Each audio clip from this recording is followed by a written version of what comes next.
Today is February the 11th, 2021, and this is another episode of the Digital Diaspora. And we have of course, a different location, and we have a different setting, but a beautiful setting. We're here at the Source of Knowledge Bookstore, and I have the pleasure of interviewing Masani and Patrice, two people who are totally connected to the Source of Knowledge, but we're going to give veneration to some ancestors really quick. Not really quick, I'm sorry. J.A. Rogers. Ashe. Hey. Chauncey McIntyre. Ashe. Ivan Van Sertima. Ashe. William Leo Hansberry. Ashe. Hey. C.L.R. James. Ashe. Chancellor Williams. Ashe. Chef Conte Diop. Ashe. Asa Hilliard. Ashe. Dr. Yosef Benyakinen. Ashe. And Dr. John Henry Clark. Ashe. Ashe. Ashe. Okay. Again, I'm glad to be here finally to talk to you all for the second time around. And I'm gonna dig right into it. How did you get your start into the Source of Knowledge? How did you come into the fray? Masani and then Patrice right after. Well, I was born here. You was born.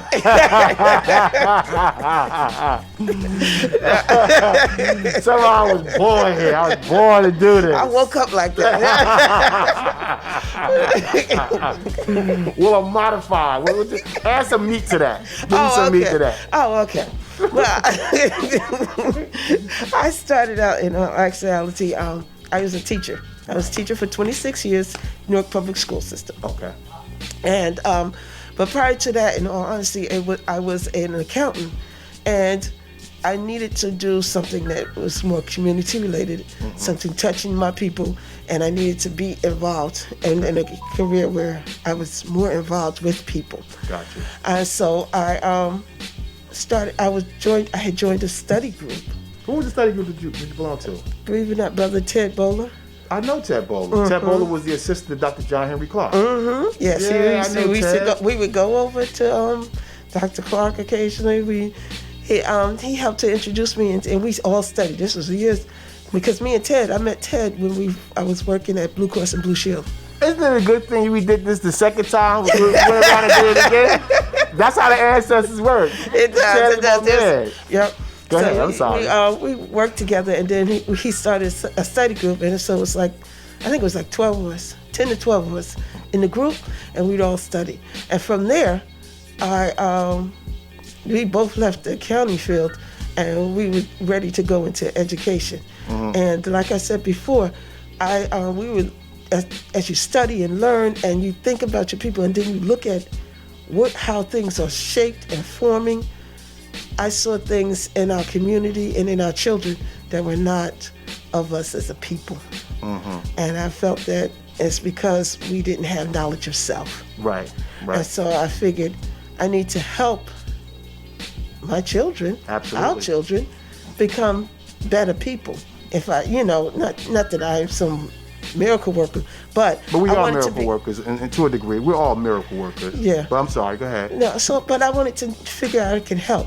So I figured, I said to myself, our children are going to, and I'm getting older, although I was very young then.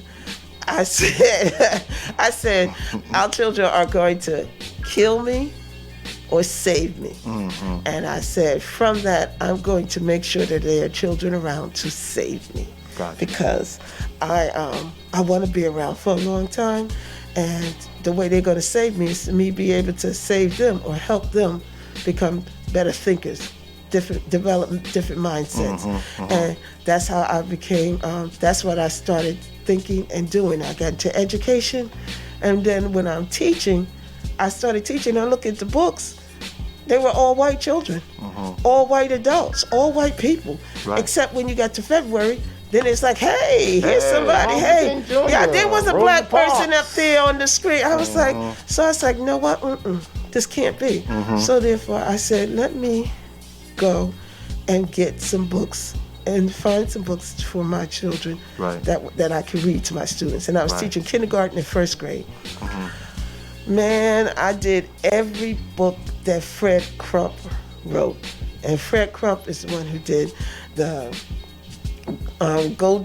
Dreadlocks and the Three Little Bears. Okay. And he did Jambo and the Tiger, and he did Ebony Duckling, and the Black Mother Goose, and everything was in color, and it was all black children, and they're doing all kinds of different things. The Beanstalk one too, all of them. And I read those stories to my students. We act out those things. We did all kinds of stuff, but I was creating in the mindset of these children, strong, proud heritage, lineage of African descent. Absolutely. People who they knew it. And so when I went up to the higher grades, because I started out in kindergarten, first grade, then I moved up to 7th grade and 8th grade, I was like, oh, I was teaching math. Well, there was some math posters, but then the rest was history posters and black mathematicians and Hotep. I had things on my wall to make them think and ask them questions, and I would read them stories. I would read them different passages, and so all of this I had to keep doing, and I had to get this information. And bookstores at the time, Source of Knowledge was the one I came to. And every request that I ever made, Dex always fulfilled it. Every book I needed, anytime I needed additional information, he made sure he fulfilled it. Okay? Nice. And then eventually, after teaching, I saw after many years of teaching and just continuing reading, I said, okay, it's time to leave this teaching community, and move and go do the bookstore full time. Because I'd be down here on the weekends. I could be down here after work.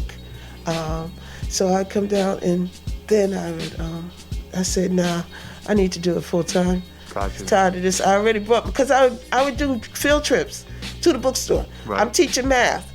They got to buy stuff that get taxed. Right. Okay, the stuff you should be buying is a book. Right. So I come through. Exactly. I tell them, next week we're going to do a field trip. My students come down to do a field trip. We would catch the city subway, walk down here to the bookstore. I tell them pick out what they want, and then I said, now you got to calculate your sales tax on it. Right. And so, because I said, if I'm teaching, this has to be real world, something that you would do. And those children had to do it. And some of them bought a book. Most of them didn't have money to buy a book, but it wasn't about buying a book. It was about experiencing Absolutely. Going into a bookstore, which is something they didn't do. And it's impactful. Yes. It's actually impactful to do that. So, Patrice, what brought you into the fray? Oh, my gosh. I used to be in corporate America, and I used to be so stressed the job that I had. Ain't that something how we just all stressed out and come here for solace? Yeah. Incredible. Come in here and love the artwork and just get a little ton of books, because I was that nerd that didn't know how to ride a bike or roller skate or something, because I was always in the house, and I've been all around the world in the book. And so after a few years, Dexter said, you really love this? And I said, yeah. He said, well, why don't you come and work on your days off? And I was like, ding, ding, ding, okay, I can read for free. And so That's right. after a while, he said, I want you to quit your job and come in full time. You know, I remember that. Yeah, and I said, are you crazy? Because you're so used to getting that weekly check and depending on that. And Yes. Yes. He said, you're still a slave. They tell you when to go to work. When to take off. That's right. That's right. So I just made the decision to leave, and I never felt more free in my life. Ain't that something? So we get our freedom. The freedom actually comes from, and this is just my opinion, the freedom comes from us being around things that are us, because for all our lives, we've been around things that didn't look like us. Precisely. As a matter of fact, sometimes psychologically violent towards us. Especially, I mean, look at me. I look like I'm straight from Kumasi in Nigeria. You know what I mean? Or, no, I'm sorry, in Ghana. And you get that your entire life, and then you get people to, because I'm pretty sure you probably get people to just come in here and just look. They don't ever buy anything. They'll just come and look. Just look. They like, I've been passing this place so many years. Right. I just had to come inside. Well, it's always been here, and we always wanted you to come inside. Absolutely. Once they come, they don't want to leave. Don't want to leave. Don't want to leave. So we always tell them, welcome home. Absolutely. And so, and build on this. So, what are some of the, because I know I've been in a few, because I remember one time, and Patrice, you might even say it, what are some of the best discussions you've seen? Because for whatever reason, when you're in a bookstore, you're gonna get discussions. What are some of the best discussions, or maybe the best discussion, well, one of the best discussions that you may have had? I'll ask Patrice first this time. That you've witnessed? Maybe life-changing, maybe keeping somebody out of trouble, whatever the case may be. I think when Dr. Leonard Jeffries, when his wife would come in book shopping, and next thing you know, they're having a conversation and they hold court right here on the floor teaching. Ain't that something? Just teaching, yeah. Wow. At any given time, one of our scholars would come in here, Mm-hmm. and there's so many different discussions. You can't say which is the favorite because they're all True. enlightening. Very Yes, true. yes. Very true. You can't pay for that. Yeah. You can't pay for that. Or you'll pay top dollar for that, Oh, you know? yes. Oh, yeah. How about you, Patrice? Masani. I'm Masani sorry. today. Masani. Masani today. I'm sorry. You know what? What was an impactful was when one time I believe some sisters came in, and Zul, who is nothing more than a fiction wealth in here. of Right, knowledge. absolutely. Okay? For years. Yes. And mind you, and I first met Zul prior to Social Knowledge, doing African dance. She was one of my first teachers. Same place. Me and her with Marty Voss, and then I followed behind Zul because of her spirit. Yeah. I was like, I could follow behind her because I was like, I ain't no dancer, but I know I could get, and I wouldn't feel chastised, because I ain't get the right footing. I'm gonna tell you a story about Zul. He gotta tell his story, and it's my story time. Okay. No, but tell it because you need to hear it. Y'all need to hear this story. This is when I first met Zul, right? The first time I've ever met her. I'm like 19 or whatever, and Zul was the only woman that came to the study group one night for African Echoes. Sometimes Blanche would be there. I don't know if y'all know Blanche. But Blanche would be there sometimes, but Zul would always kind of come, and she was always the woman. And, Zul was feisty. Yeah. Professor Simmons was in there, Dr. Yosef Ben-Yakin, his right-hand man. And Zul just went in. She was like, you men, you get in here and you want to narrate everything and you want to have the narrative fit how you see the world. And she was going in, and I'm like, look at this woman. And then she said, and it blew, and I'll never forget it. She said, because God is in me, she is in me. She is, and I was like, she is in me. And it blew my mind because when she said that, first of all, this is before I had even heard Minister Louis Farrakhan talk about the clock. God creating himself for the clock, and I don't know no man, I ain't got to go into that whole too deep, but when she said that, it resonated with so much, and then, that's when you saw the book, When God Was a Woman. Y'all got that in here probably too, right? When God Was a Woman. And, just seeing things from a different perspective, and we kind of talked about that the other morning, but Zul is a beautiful spirit, so yes. Yeah. And she comes in and such a wealth of knowledge, but helping some sisters just talk about their internal wound, and healing, absolutely, and that health issue, and the mental health, and then just the whole spirit. Yeah. She can sit there and talk to you and look into your soul. Yeah. And I've seen her do that with several people on different occasions, and just talk, and they like, oh my God, I want to sit at her feet. Right. I want to talk to her every day. Right. And it still happens. Absolutely. Whenever she comes in. There's still a new, young, fresh mind that she'll meet. And she'll inspire them to think a little deeper about what they're doing, how they're doing things, change things that they're doing, and just want to do better for themselves, and mentally, spiritually, as well as physically. And she had that with some sisters who had come in, and they looking for particular books, about heal themselves and different things. And she told them different things to do, all the way I remember when I was pregnant, she was like, put this here gold cloth around your belly. Make sure you do this here when you rub in your belly. And to this day, I give that same advice to every sister I know who's who's bearing life. I'm like, yes, that's right. And those are things that, it's conversations like that. And I sit and I hear those conversations, and I'm like, I love it. Good, just love good. it. I just like to be on the outside a lot of times, just listening, and I love it. Just to hear people's opinions and what they get out of it. And then when they walk out of here, they walk out of here more madly in love with the store, with the people that they were engaged in the conversation with, and themselves. Absolutely. Yeah. On that topic, with so many people getting so much from coming in here, outside of the books, outside of the art, what are some of the programs? Because some people don't understand that, there's some programs that go on through Source of Knowledge. Mm-hmm. What are some of the programs and different things that you've done since you've been down here? I've been privy to it, but I want the world to know. Well, one of the things that we did up until 2020, which is a year for no one. Absolutely not. That's right. Read and Feed, where every child from 0 to 18 get to pick $20 worth of books for free.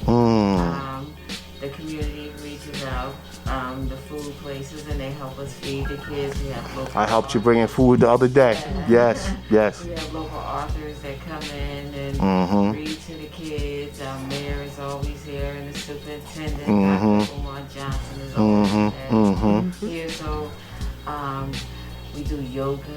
Yes. I miss that.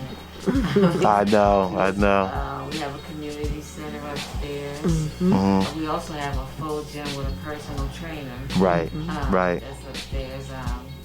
We did poetry. We started poetry here. We used to do it monthly, and we're about to start back up again on the Zoom. We're gonna do a love poetry session this here Sunday.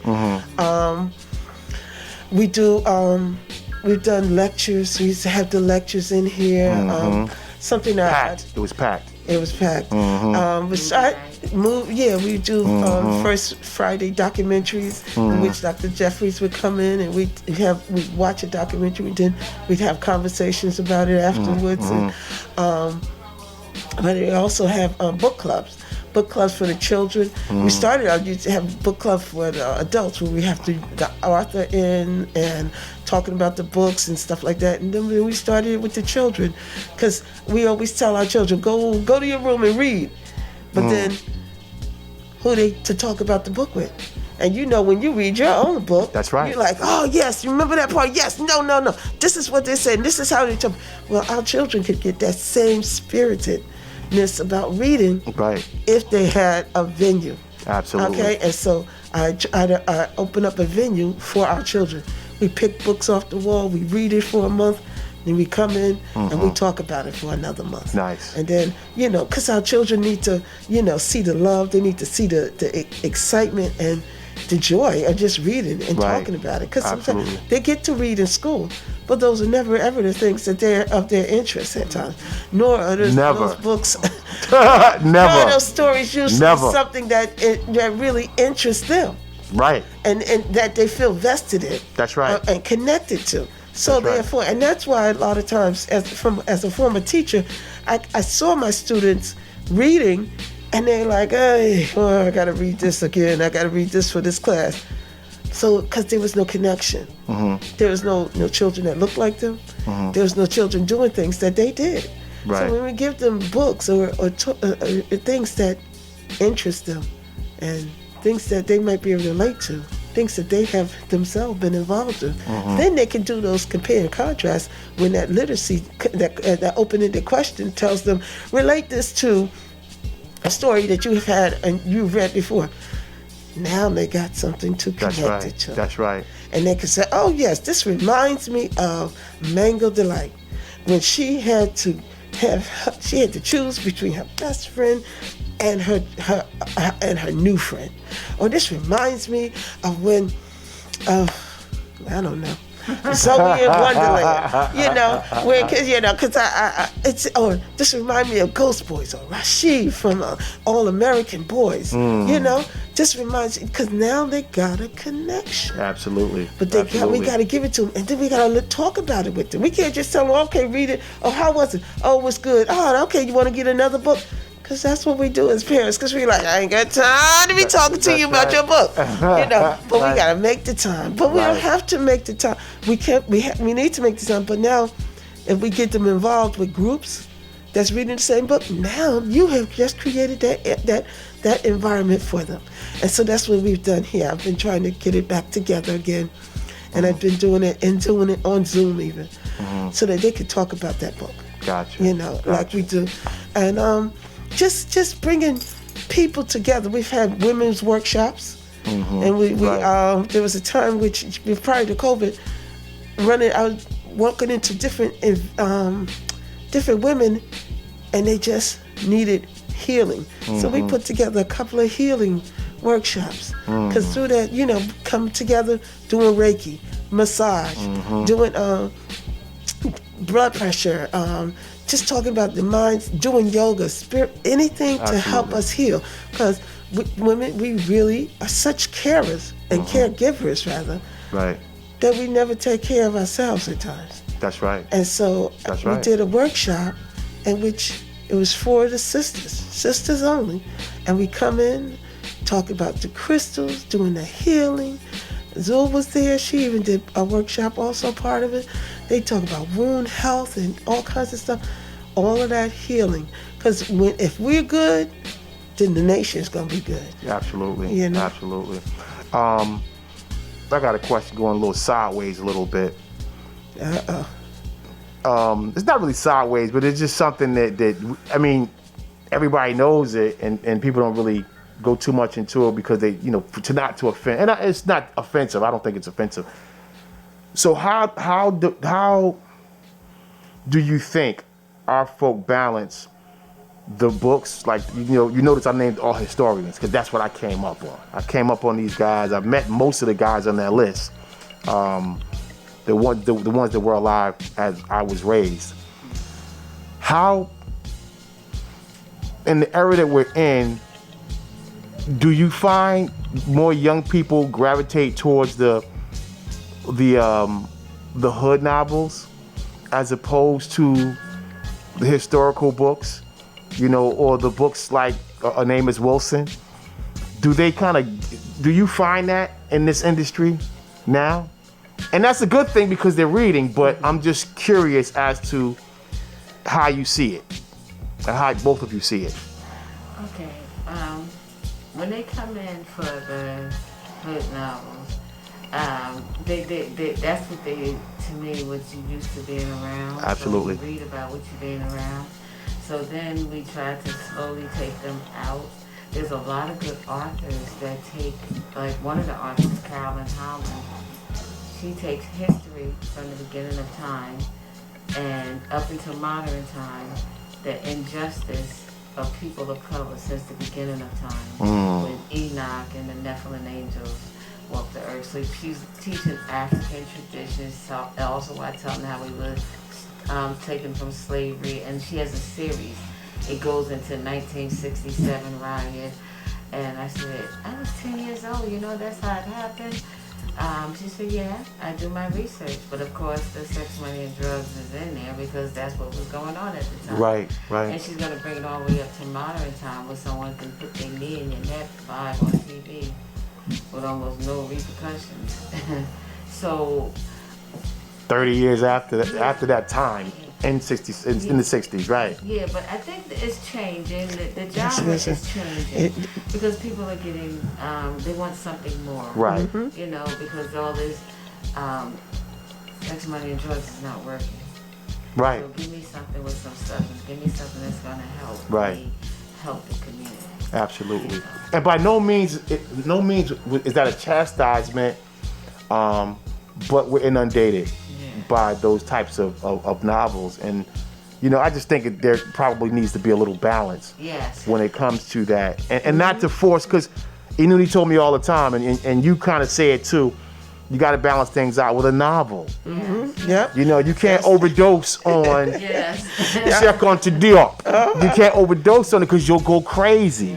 So So yeah, I get it. I definitely get it. 'Cause Yeah. that's what I tell people. I say I'm reading this study and study and study, and they're like, wait a minute, I need to remove myself from reality. Let me read a little fantasy. Sometimes. Yeah, you got to. You You know? got to leave here sometime. You gotta step away. You gotta leave here. Get That's you right. in there. And I see a lot more young people coming in and picking up things more on a conscious level. Mm-hmm. They're like, wait a minute, I heard about this, and they've been doing their research because they're coming with lists. That's right. I'm like, whoa, you know. Right. And That's they're right. just like, well, a friend said that I should get this book, and they've been referring one another because they're in the state like you kind of messed up. You need to get your head together. Maybe you you're a little miseducated. Let me turn you on to Carter G. Read this right here. Or Right, wait a right. minute, you ain't hear about Supreme? Let me introduce you to Right. who you know thyself. Okay. Exactly. Oh, Exactly. my favorite that I just read. If you haven't, you must. Homegoing. You mentioned that to me before. What is Homegoing about a little bit? Without giving away what it's about. Without giving away too much. That's about two sisters. It started in the 1700s. They lived in different villages, didn't know they were sisters. And it goes to lineage. One sister, went into slavery one of two ways. Either you were captured and sold, or you were married into slavery by the so-called husband, but you were the bed wretch. And these were two sisters, lives, same age, but two totally different lives, but then it comes in full circle. Some of the things one of the things that she was saying, when in the slave ship, you pile 10 at a time, but you don't think what that entails. And she talks about how the people next to her are screaming because one of the ones up top died. Right. So the weight is heavy. Or she knows somebody is scared because she can feel the warmth of their pee going down her leg. It's an emotional book. It's a teaching. It's a good book. Very good. What's the name of the book again? Homegoing. Homegoing. What's the sister's name? Oh my God, yeah. Yeah. You know what? We'll slip it in somehow. Even Cola Poof's book. Oh. Even Cola Poof's. Yeah, Cola Booth off the hook. Shit. My God. What's that? But she can write. Flesh and the Devil. Flesh and the Devil. And She has another one called Song of Solomon. Not Solomon. No. Solomon. Flesh and the Blood. What's another one she has though? Before She do. Oh, I can't remember. I know she do. I was trying to read it. Yeah, something It's about Solomon. one word. Yeah. But even her book, that book, it's a love story. It's a love story. A love story. And it starts a love story just from the sky and the water. That's how it starts. Creation of man, the love story, all of it, all the way to current day. I think if she wasn't as controversial as some people say, that I've seen her. I've seen her. I think that, because people always talk about how great a writer she is. That book, you read it, you'll look at that cover and be like, I don't want to read that. You read that book, you be like, oh my God, it's just the turning, how they coming together, like meeting, and you learn so much about African women without wearing, who not wearing tops, and Europeans. Beautiful book. What's the name of that one? Flesh and the Devil. Yes, Flesh and the Devil. That's a forbidden love story. Forbidden love story. From the Yes, yeah. Got you. I mean, it's that's all it is, love story. You It know really you know is. what else is a good book? I don't know if you read it, by Tanana Reeve Do, My Soul to Keep. Wait a minute, My Soul to Keep. That's an old book. Yeah, man. I did that a long time ago. My soul, then she wrote something after that. Okay. But that book is phenomenal. The writing on that, oh my goodness. And you know what's so crazy about that particular book? I saw a treatment, and they actually had Blair Underwood as the lead. I saw it years ago. I don't know how I got it, but he was actually the lead, and they were doing a little treatment for her, but it never came out. But she's a phenomenal writer, phenomenal. So Tanana Reeve Do, My Soul to Keep. Okay.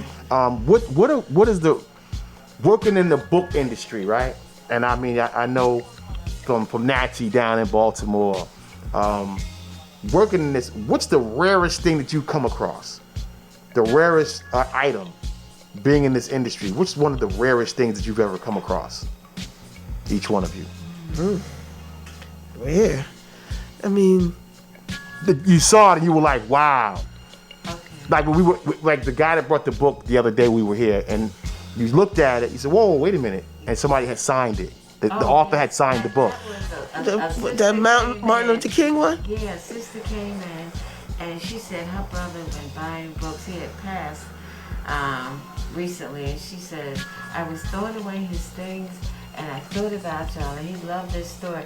Here is a couple of boxes of what's left.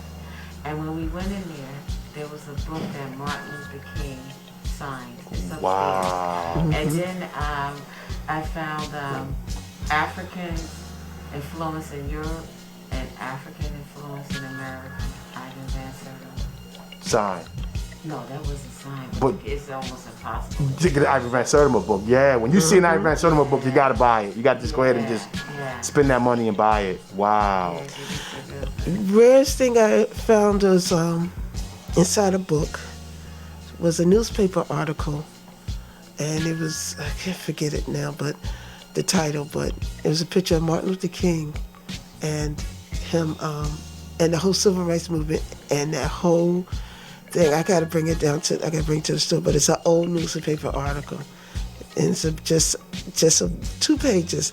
My grandmother had this in her book, one of her books, and it was just a Martin Luther King. It was an article about Martin Luther King, either him being arrested or something. I forget what it is. I'm upset with myself, but just looking at it, and the paper is all brown, but you open up, it's not tattered like you're ready to go, disintegrate or anything like that. Yeah. Beautiful. I said I have to have Dex frame it. Yeah. Because it's a rare thing. Absolutely. It's an actual true article. I was like, wow. That was one of my questions about the framing too. I'm gonna wait to talk to Dexter about that, but Dexter is the best in the game when it comes to framing. And self-taught. Bar none. Self-taught. Really? Yeah, went to it was a book fair. Not a book fair, but like what do they call them things? The book things. A book fair. Book fair, yeah, I guess so. For the buyers, for us, the stores. And so there was people there that were doing picture framing. And he looked at it and he thought about it, because Dex is always thinking about how we can do more, expand more, and grow more. Right. And he saw these people and he's like, he got pictures from them and stuff like that. But he then eventually said, we need to be producers instead of consumers. And so he was like, we're going to produce this. We're going to do this.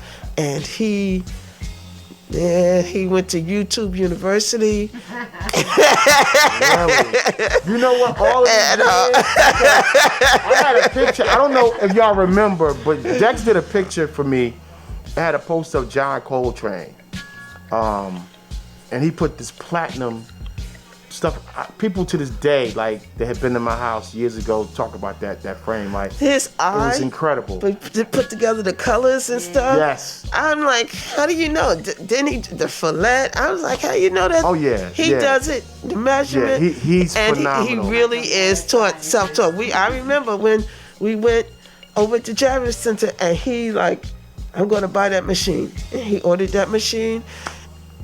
Been on and popping since. Yeah, he's phenomenal when it comes to that. And then there was a time and he even he would say, oh, let me get some cheaper wood. He bought this light plastic like wood. It's like he threw all that away. He said, no, my pictures will not be framed by this trash. Good. So when you buy his frames, you buy real wood frames. And there's no, oh, I got a picture, I want to put a frame on. You got a frame? No, he makes every frame. That's right. Every frame. So, he's phenomenal. Yeah, he's phenomenal. Incredible. He's phenomenal. 2 more questions.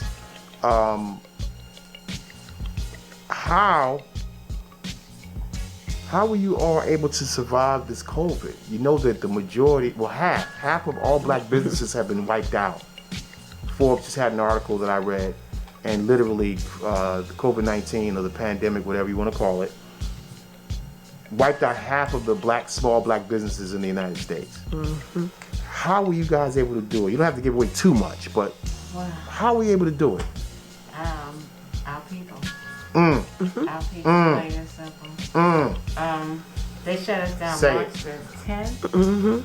And when you're used to getting money every day, and you have a business, and now you close and you can't even pull your gate up, and the money is running out.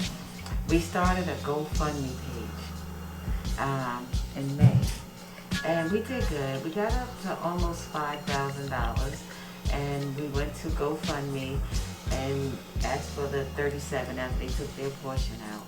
And Dexter had to give everything but a drop of blood to get the money. So finally, they released it.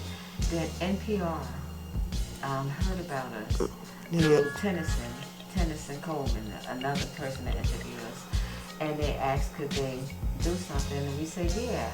So we just sat down, the three of us, and told our truth. And let's just say that was on a Thursday.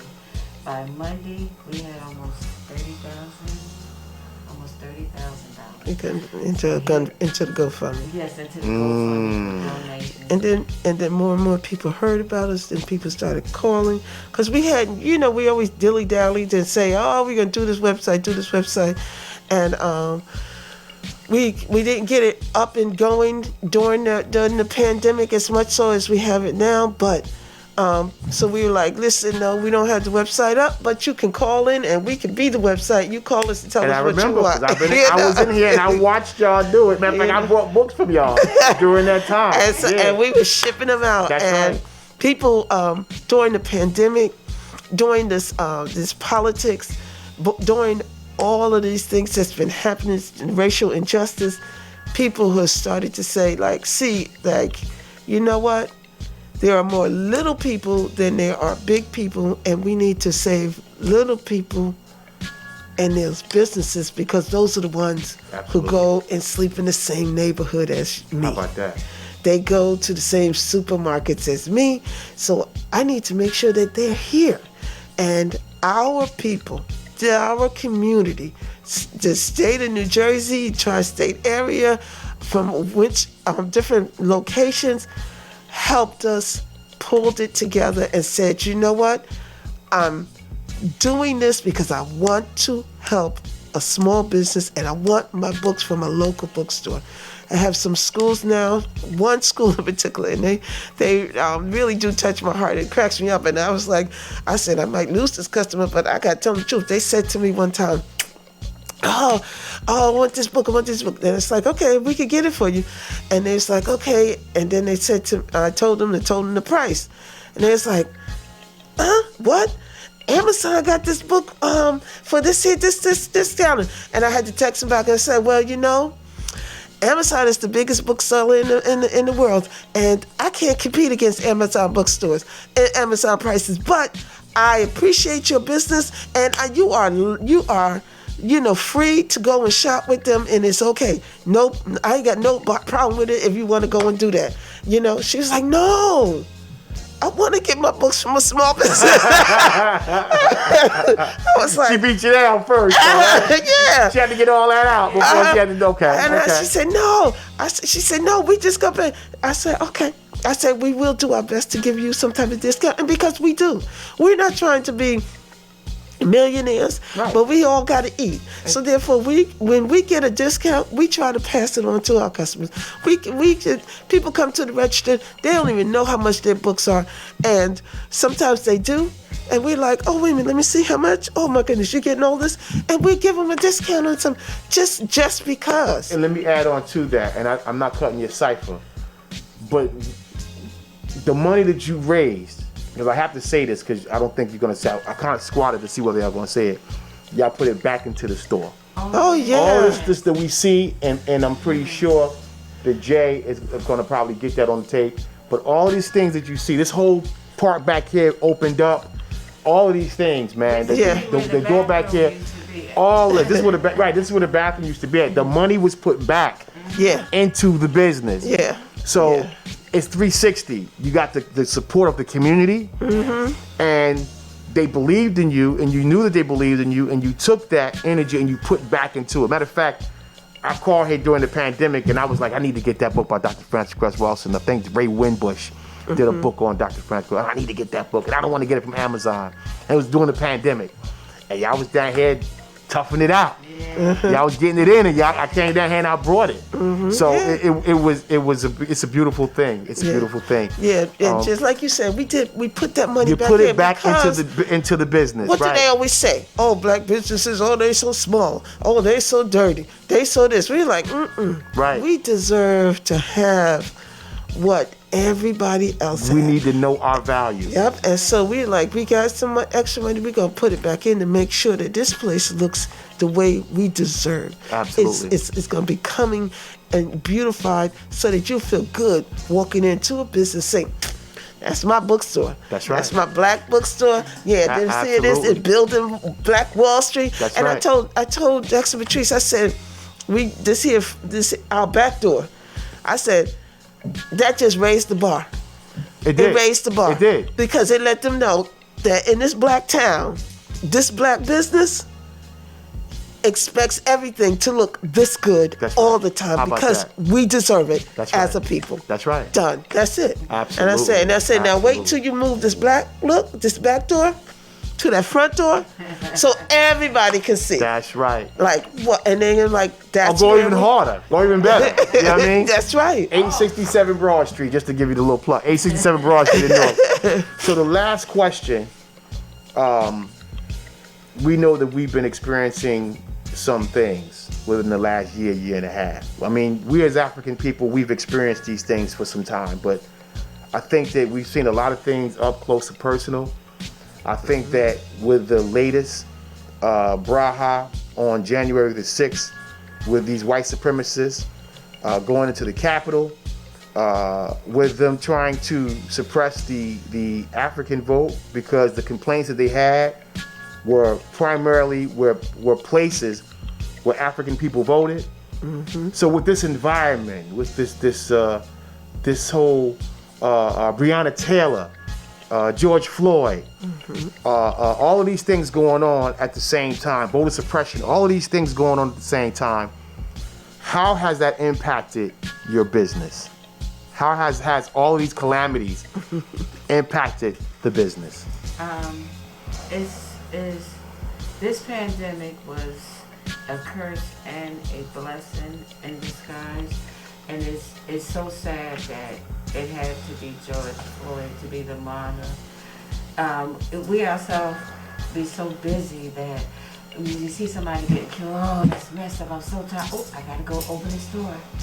But this pandemic made the whole world stop Absolutely. and look and see the injustice of people of color. That's right. Especially here in America. That's right. That's right. And then say, yep. And we're not escaped from those same racial, things that have gone on. That stuff that went down on the 6th. Our customers are predominantly people of color. Right. And we've been getting more people who are not color. Right. Start to patronize and come into a business, Right. and we appreciate it. But we also got those people who are haters, in which we had them call, and we even got another sister who had it, and we all. Bayonne, right? Yep, we all went out there to let her know she is not alone. That's right. And she stood up. But we got a What's call. the name of that bookstore in Bayonne? That's, the Little Boho Bookshop. The Little Boho Bookshop in Bayonne. Yeah, The Little Bayonne, Boho New Bookshop. Jersey. Okay. What's the sister's name? Sandra. Sandra is her name. Beautiful sister. She got a call and the person asked, "Do you sell a Quran?"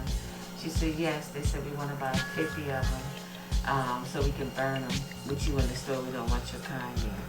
And so when the mayor's wife came in and she told us about it, we said, "We got to go there in solidarity." And Newark went there, and we showed up and showed out. We got our little green bag. That's right. That's right. And then what was it? Last week or so? Saturday. I answered the phone. You told me about that, Earning yeah. my sage, getting ready. And this person called and I said, "Hello, welcome to Source of Knowledge. How can I help you? Do you have a book?" I said, "He said, I'm looking for a book." I said, "What book you looking for?" "Can I say this?" "I guess I can." He said, "Go home, you nigger bitch." Wow. Yeah. And so, first thing I do is call my daughter, and tell her I need you to have this thing traced to see. It's some kind of Google number that you could buy on phone.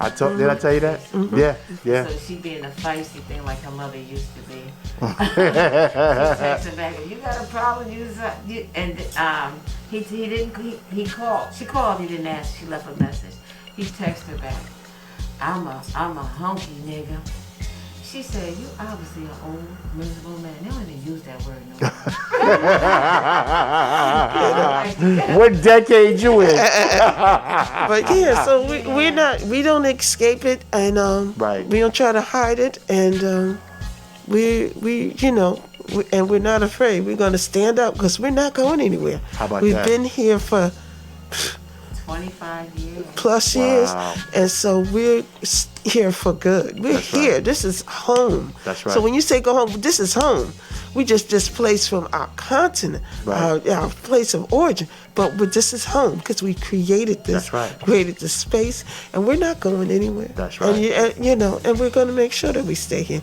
And the community and our people has made sure that we stuck here. We're stuck here. We're rooted. That's right. We're rooted. That's right. And we're not only about us, there's a guy that we used to see every year at the International African Arts Festival. Be a group of us, and as soon as we see him, here's our $200 because we knew we was going to spend that much. And so during the time of COVID, we called for a wellness check to see how he's doing. He said, sister, I'm doing good physically, but financially I'm going to lose everything because they depend on these festivals. True. Every summer. Yes, they do. So we said, bring your clothes to us, brother. And we made space here. So all the beautiful African clothing comes from Amadou. I'm just going to say we both in trouble. Because when they do that final count, we're going to be looking real nice when we get in custody. But you know what? You know what else? This our store. Fabric guy, right? Yes. That's my man. I used to buy my shirts from him before I started going to Muhammad over here in Halsey Street. But I used to go to Mamadou. Yeah. There's so many businesses that went under, lost their storage space. So Mamadou not over there no more? Who? He not the one in Harlem you talking about? Mamadou, that one? Yeah, Amadou. Is he still there? Amadou? No. This is nothing. Really? Yeah. Oh. And that's another thing. How the origin of the store started, just buying black books, but our novels used to be those #1 sellers often, all the time. Yeah. And because he couldn't get them anywhere else, because our authors were self-published, because they couldn't get into the publishing houses. Right. So they would put their books in the bookstores in here, and that's just it. Our books, we have black books. These are authors that can't get their books on other people's shelves. So where do we do? They got a venue. They have a Right. place, a home for their book. That's right. Yes, without having to pay. Yep. You have to pay for that shelf space. Yeah. So many of our books are good local authors, good writers. Yes. And the more we're able, the more exposure we get, then we're getting people calls from all over the country because they want to put their book on a black bookstore. That's right. On a shelf. Yes. That way that they know it's got a chance of being picked up, not once and not by mistake, because they're there and they're like, wow, I have an array, and I'm in a place where this is a home. I remember when I was it's slightly off, but when I was in high school applying for college, and my girlfriend was like, no, I'm going to go to HBCU because when they looking for a black accountant or a black nurse, they should be going to a black school college. So that's where they're going to come and pick me up right here. So that's like, our authors are like, you looking for a black author? You looking for black books? That's right. Go to a black store. Absolutely. Absolutely. Shout out to Johnson C. Smith University. HBCU. Well, that's a good place to end. This was better than I thought it was going to be, I man. know, Ali, I'm you so glad. did such a good job. Coming home? Coming home? Yes, to do this. I talked to them about it. We gonna do we gonna do it. Yeah. We gonna do it. Even if I have to, we gonna do some stuff here. Yeah, I think so. So this will be the conclusion of the interview with Masani and Patrice. I love you both. There's nothing you can do about it. Oh, we love you too. That elderberry that you was keeping us. Oh yeah. Got the CMOS, shameless plug, CMOS. So this will end this episode. We'll probably use this whole thing. I was just gonna do half and then do the other half with Dexter. But no, I love this. I love the time talking to you. And this is the conclusion of this episode of the Digital Diaspora.